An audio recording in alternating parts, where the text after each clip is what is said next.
அஸ்ஸலாமு அலைக்கும் வரஹ்மத்துல்லாஹி வபரகாதுஹு. அல்லாஹு தன் நபி முஹம்மது ஸல்லல்லாஹு அலைஹி வஸல்லம் அவர்களை இந்த உலகத்திற்கு ஒரு கருணையாக அனுப்பியுள்ளான். மற்ற எவருக்கும் வழங்கப்படாத ஒரு மகத்தான வேத நூலை நபி அவர்களுக்கு அல்லாஹு சுப்ஹானஹு வ தஆலா வழங்கியுள்ளான். அல்லாஹு சுப்ஹானஹு வ தஆலா கூறுகிறான், நிச்சயமாக நாமே இந்த வேதத்தை இறக்கினோம், நிச்சயமாக நாமே இதை பாதுகாப்போம். விசுத்த குர்ஆனை ஓதுவது ஒரு முஸ்லிமின் வாழ்வில் தவிர்க்க முடியாத ஒரு அம்சமாகும். அல்லாஹுவின் கட்டளைகள், வரலாற்று நிகழ்வுகள், இவ்வுலகமும் மறுவுலகமும் இவற்றுக்கிடையேயான வேறுபாடுகள், மனிதர்கள் தங்கள் மரணம் வரை பின்பற்ற வேண்டியவை, மரணத்திற்கு பிந்தைய அவர்களின் பர்சாக் வாழ்க்கை, சுவர்க்கமும் நரகமும் மற்றும் அவற்றின் நிலைகள் என குர்ஆன் குறிப்பிடாத எந்த ஒரு விஷயமும் இல்லை என்றே கூறலாம். சுப்ஹானல்லாஹ்.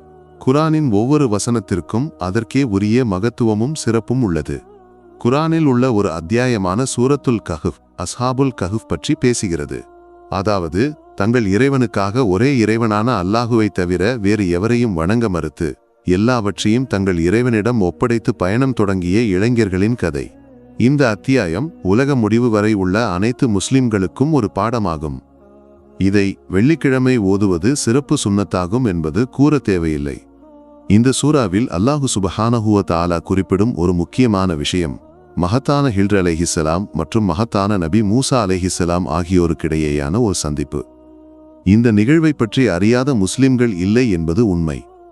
இதோ அந்த வசனம். மூசா தன் பணியாளரிடம் இவ்வாறு கூறினார், நான் 2 கடல்கள் சந்திக்கும் இடத்தை அடையும் வரை அல்லது நீண்ட காலம் முழுவதும் நடந்து செல்லும் வரை இந்த பயணத்தை தொடர்ந்து கொண்டே இருப்பேன். இந்த வசனத்தின் விரிவுரையில் இமாம் குர்துபி கூறுகிறார், மூசா நபியை சந்தித்த இந்த இளைஞரை பற்றி புலமையாளர்கள் வெவ்வேறு கருத்துக்களை கொண்டுள்ளனர். ஒருமுறை மூசா நபி தன் சமூகத்தில் உரையாற்றிக் கொண்டிருந்த போது அவரிடம் ஒரு கேள்வி கேட்கப்பட்டது.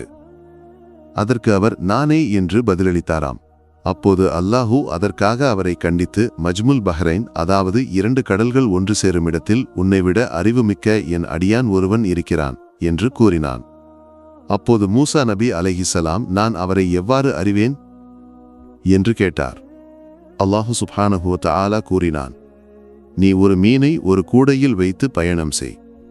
எங்கு வைத்து அந்த மீன் உனக்கு தொலைந்து போகிறதோ அங்கேதான் என் அறிவு மிக்க அடியான் இருக்கிறான். அவரை நீ சந்திக்கலாம். இது புகாரியில் பதிவு செய்யப்பட்ட ஹதீஸ் ஆகும். ஆம், அந்த 2 கடல்கள் சந்திக்கும் இடம் குர்ஆனில் குறிப்பிடப்பட்ட புனிதமான இடமாகும். இதுதான் நாம் இப்போது பார்த்து கொண்டிருக்கும் இடம். மூசா நபி அலைஹிஸ்ஸலாம் ஹில்ர் நபியை சந்தித்த மஜ்முல் பஹ்ரைன் என அறியப்படும் இந்த இடமாகும். கெய்ரோவைச் சேர்ந்த அஷ்ரஃப் அப்துல் ஹமீத் டிசம்பர் 5, 2016 அன்று ஒரு சிறிய ஆய்வை உங்களுக்கு அறிமுகப்படுத்துகிறார். விசுத்த குர்ஆனின் சூரத்துல் கஹ்ஃபில் குறிப்பிடப்பட்ட 2 கடல்கள் ஒன்று சேரும் இடமாகும் இது. சினாயில் உள்ள ஆராய்ச்சி தொல்பொருள் ஆய்வுகளின் அறிவியல் வெளியீட்டு இயக்குனர் ஜெனரல் டாக்டர் அப்துல் ரஹீம் ரஹான் இதை வெளிப்படுத்தியுள்ளார். அக்பா வளைகுடாவும் தெற்கு சினாயில் உள்ள சூயஸ் வளைகுடாவும் சந்திக்கும் புள்ளியில் ஷர்ம் அல் ஷேக்கில் உள்ள ரஸ் முஹம்மதில் இது அமைந்துள்ளது.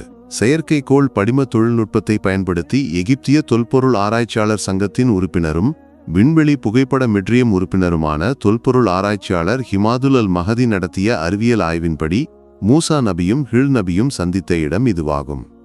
3200 ஆண்டுகளுக்கு முன்பு சினாயின் நிலத்தில் இது நிகழ்ந்தது. அரபிக் நைட் உடனான நேர்காணலில் அவர் இதை குறிப்பிட்டுள்ளார். மஜ்முல் பஹ்ரைன் என்ற சொல்லின் மொழியியல் விளக்கம், புவியியல் ரீதியாக பூமியில் வேறு எந்த இடத்திற்கும் பொருந்தாது என்று அவர் சுட்டிக்காட்டுகிறார். ரஸ் முஹம்மதை தவிர சுப்ஹானல்லாஹ். ரஸ் முஹம்மத் என்பது சூயஸ் மற்றும் அக்பா ஆகிய 2 வளைகுடாக்கள் சந்திக்கும் இடமாகும். இந்த கடல்கள் ஒன்றையொன்று சந்திக்கின்றன. அது செங்கடலாகும். அரபு மொழியில் பயன்படுத்தப்படும் இல்திகா என்ற சொல்லிலிருந்து மஜ்மா என்ற சொல் வேறுபட்டது. மூசா நபியும் விசுத்த குர்ஆன் நல்ல மனிதர் என்று வர்ணித்த ஹில்ர் நபியும் சந்தித்த இடம் ஷக்ரத்துல் ஹூத் மீனின் பாறை என்று தொல்பொருள் வல்லுநர்கள் வெளிப்படுத்தியுள்ளனர். இது ரஸ் முஹம்மதில் உள்ளது. சுப்ஹானல்லாஹ். அல்லாஹுவும் அவனது தூதரும் அறிவையும் மேலும் அறிவு பெறுவதற்கான வாய்ப்பையும் வழங்கட்டும். இந்த வீடியோ உங்களை சென்றடைய காரணமானவர்களுக்காக சிறப்பு துவா செய்யுங்கள் என்று நினைவூட்டுகிறேன். மற்றொரு வீடியோவுடன் பின்னர் சந்திக்கிறேன் இன்ஷா அல்லாஹ். துஆவுடன் அஸ்ஸலாமு அலைக்கும் வரஹ்மத்துல்லாஹி வபரகாதுஹு.